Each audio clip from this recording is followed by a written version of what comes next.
Now let's get on to the drive, because this thing is fitted with that twin turbo V8, of course, 449 horsepower and about 516 pound-feet of torque. And, you know, had a nice little gushing sensation there, which I really appreciated, and we're about to test that out further.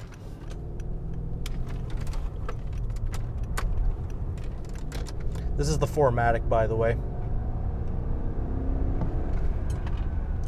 It's deceptively fast, but it's not going to blow anybody's minds away, because it just hides all the speed away from you, dude. It was a respectable speed. It wasn't too crazy. It wasn't like the Audi S7 or anything like that, but that was a respectable speed, and you wouldn't know it. You wouldn't know any of it. You know, this is that type of car where you can be getting speeding tickets left and right because it's so refined. This is probably the quietest car I have ever been in. This thing is so damn comfortable. I'm actually getting a massage right now. I mean, you don't know that, but I know that. Well, you know now because I told you, but nice little LS430. That's nice. You know, I like Lexus, but I gotta give credit where credit's due, people. Like, this is impressing me, and you know, I've never giggled like that before in a car. I'm still kind of smiling right now. So, you know, I've driven all these cars. This car has been able to invoke that inside of me. You know, the only other car that did it for me was that 2013 Range Rover Supercharged. I just like the swag of that.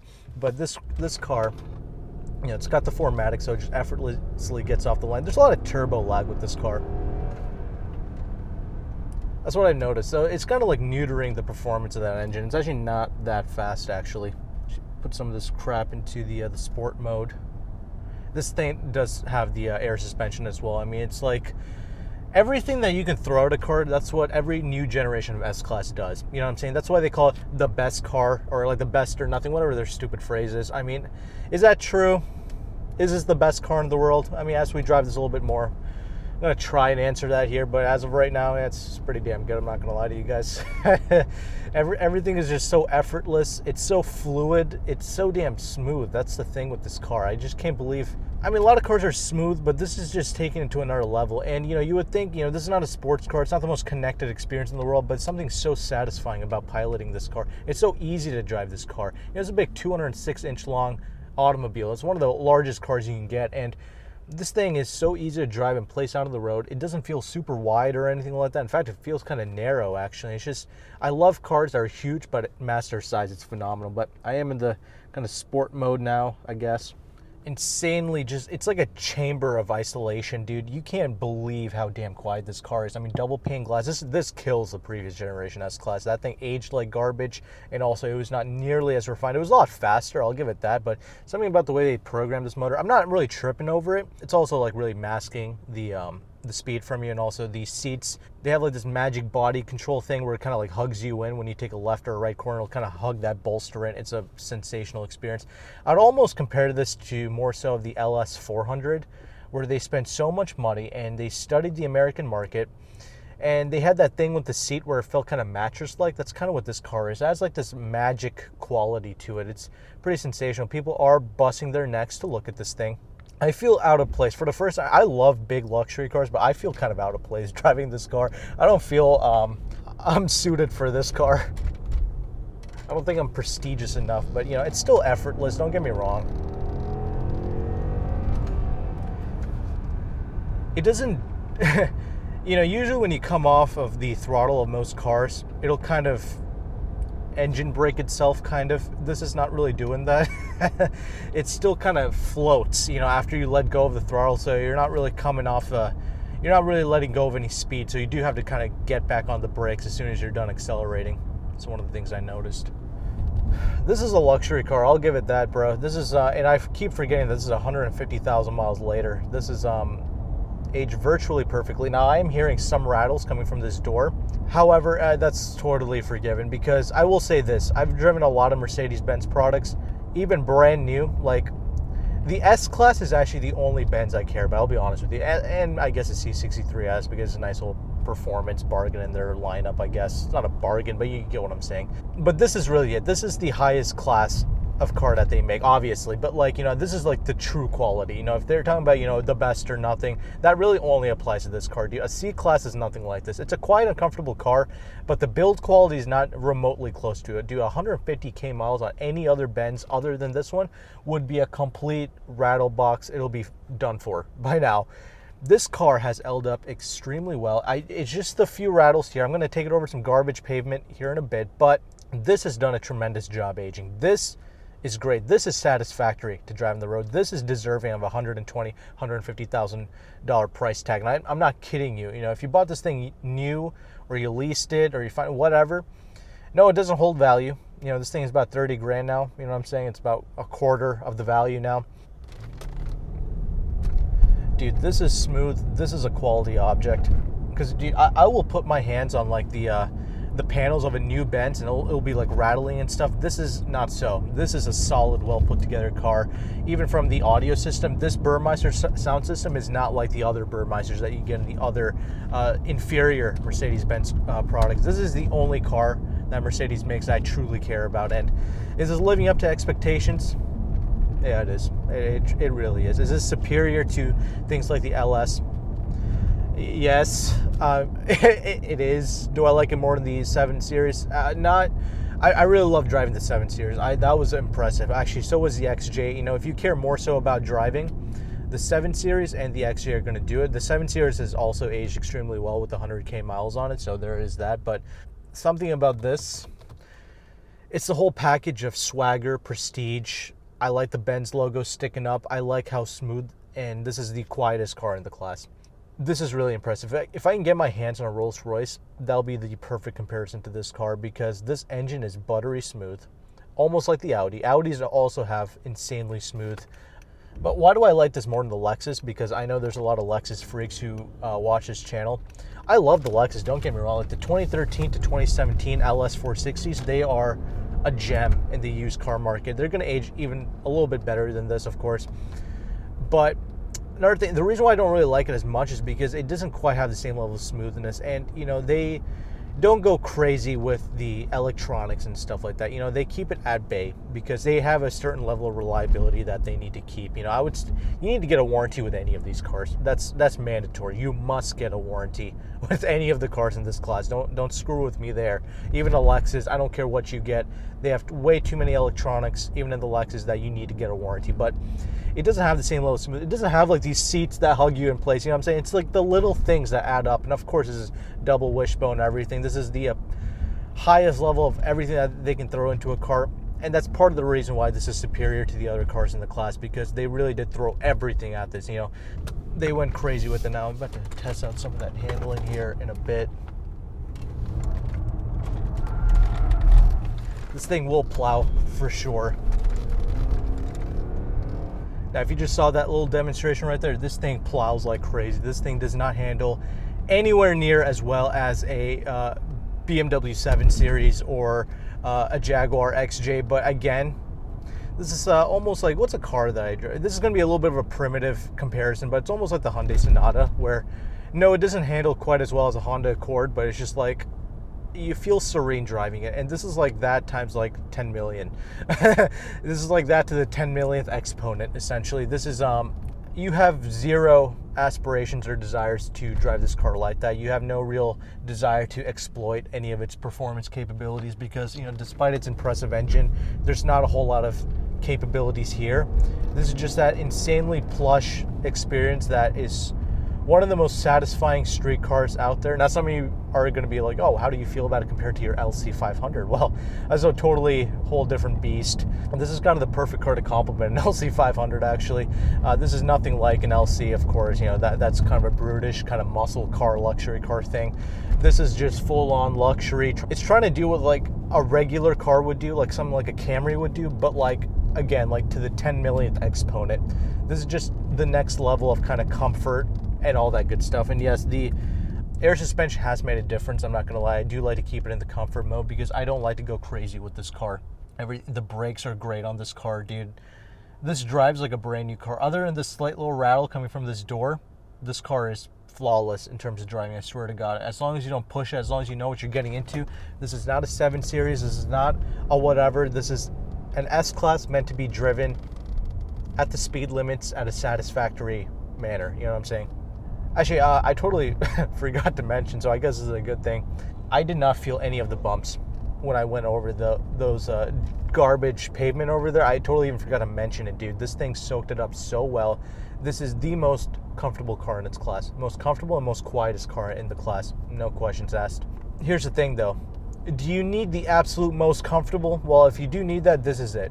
But if you can get away with a slightly higher than average road noise and tire noise and wind noise, and I guess, and you feel the bumps a little bit, the other cars are going to do it for you, the 7 Series, the LS cars. It's just not quite to the level of this. But some people like the peace of mind of owning a Lexus. You like having that Lexus on your driveway. I'm not going to lie, there's something peaceful about owning a Toyota Lexus product. And that you even with the warranty, I guess you're not going to get that here, but it's just like, you have to keep in mind, you only live once. This is a superior automobile. It is a treat to, it's a privilege to own and drive something like this. And I'm happy to say, even with some miles on it, this car has aged flawlessly and has been satisfactory for somebody to own and drive on a day-to-day basis. So again, please get a warranty, but please also keep in mind, yes, this is at a top level of motoring here. This is, other than at-limit driving, this is a pretty much a no-compromise vehicle. But yeah, driving this car, dude, it has been a serene experience. It did not disappoint me in any way. This is worth the money, even in the used market or even brand new. This is totally worth it. And I'm not just saying that just to be saying it. I've driven them all. I love them all. Don't get me wrong. How can you not love any of the cars in this class? Dude, this is such a ridiculous class of car.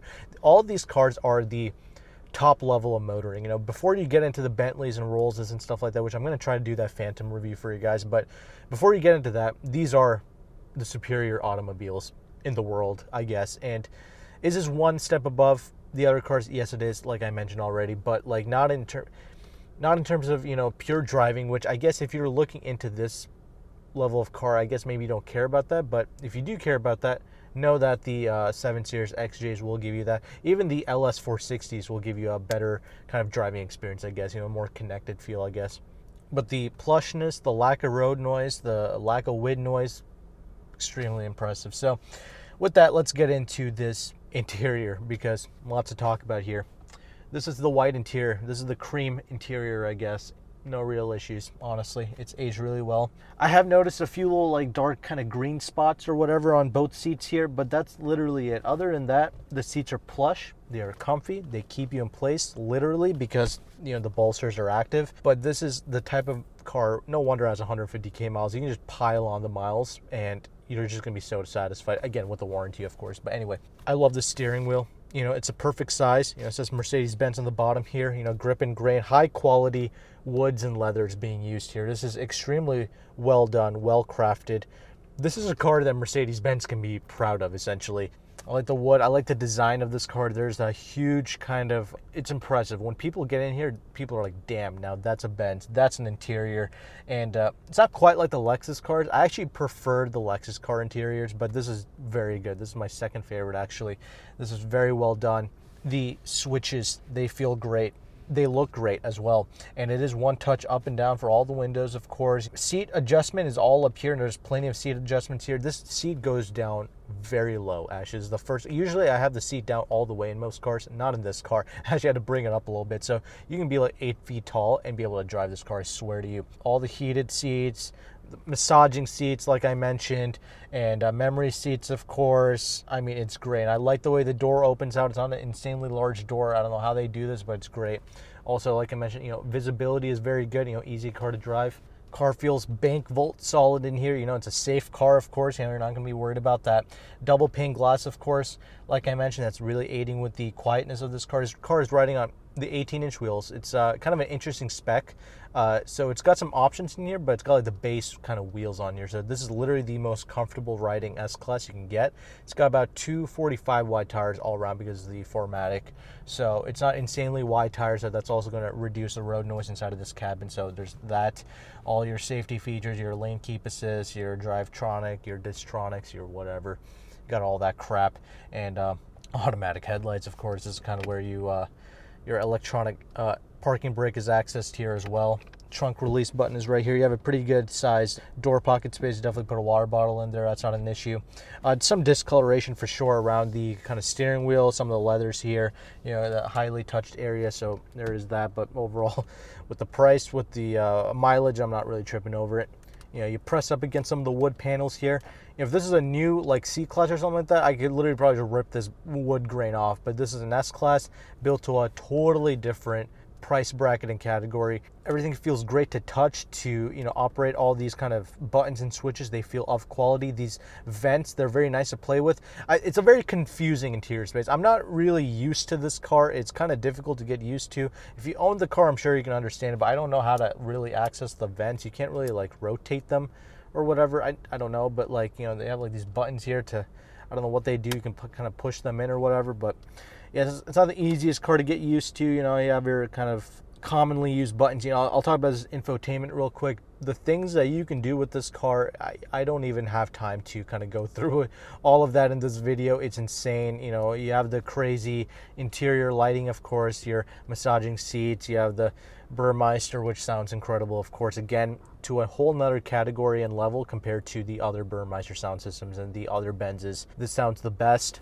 You even have some buttons up here to access like the peasant blockers and all that good stuff. Yeah, you do have like volume control knobs and all that good stuff. So, you know, there's some of that, but there's also your air suspension controls right here as well. You know, put in the sport mode, comfort mode, all that good stuff. Another thing I forgot to mention, this car does have paddle shifters. I don't really use them because I don't really care. It is a 7-speed automatic, not the new 9-speed that they're using. So I kind of like this, you know, because of the turbo lag that this car has. The other cars like the 7 Series, like instantaneous power. This one has some turbo lag to it. It has that gushing sensation of power, and it's a 7-speed, so I like that. Less gears for it to jump down, so that's something you have to note there. But yes, this infotainment, this little rotary knob thing, which this feels of quality. I like this rotary knob. It doesn't feel as chintzy and as plasticky as it does in the other Mercedes-Benz products. So again, all this is made to a whole nother level compared to the other cars. You have this full kind of digital display for the gauge cluster here as well. Easy to read, legible, you know, everything's bougie in here, you know, everything's electronic, digital, everything. So something you have to get used to. If you own this car, just get used to it. That's all I have to say to you. You got your, you know, classic double hinged sort of center armrest thing here. People seem to love that. It's a great size. I like that. Very practical car, of course. Nice spot for cup holders and all that good stuff. You do have a CD player in here as well if you want to take full advantage of the Burmeister. Glove box is a good size as well. Also, you do have like a panoramic sunroof. It's not quite panoramic. You have this like little center tunnel thing here because they have to make space for the rear. Not the visor, but like the little mirror thing. You know what I'm saying? Vanity mirror. So that's pretty baller. They made room for that, but you do have 2 separate sunroofs for both the front and the rear. So, and again, like I mentioned, everything works. You know what I'm saying? Like everything just opens up. No issues. So enough talking about the front here. Let's talk about that rear because, you know, it's what these cars are all about, right? There is no short wheelbase, a long wheelbase, a mid base. There's just one big base. That's what the S-Class is. That's why it's 206 inches long.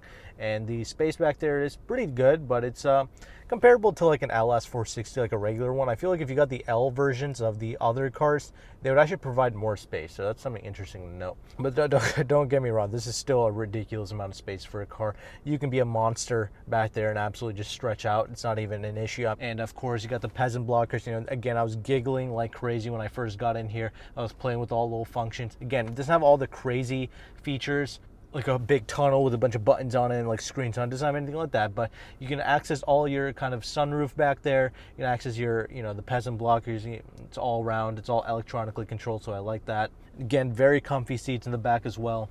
It's just a great, phenomenal car, dude. I absolutely love this car. It's so nice to kind of drive around in and also to have passengers, and it's great, dude. I absolutely love it. And trunk, let's talk about the trunk. Massive trunk, of course. There's no spare tire, but you do have some extra storage underneath. But yes, it's a very vast storage space in the trunk, of course. You know, golf clubs, don't even worry about that. So yes, highly practical car, highly satisfying car to drive out on the road. This has been a pretty special experience for me driving this S-Class. I've driven now pretty much all of the big body cars in the segment. I haven't driven an A8. I've only driven the A7, so there's that. But out of all the cars, dude, this is I like all of them. You know what I'm saying? Like, if you would be satisfied owning any of these cars, but something about the prestige of owning this car, the kind of mafia vibe that this car has, I just like it. You know what I'm saying? And it's by far the most comfortable, the most advanced, all that stuff.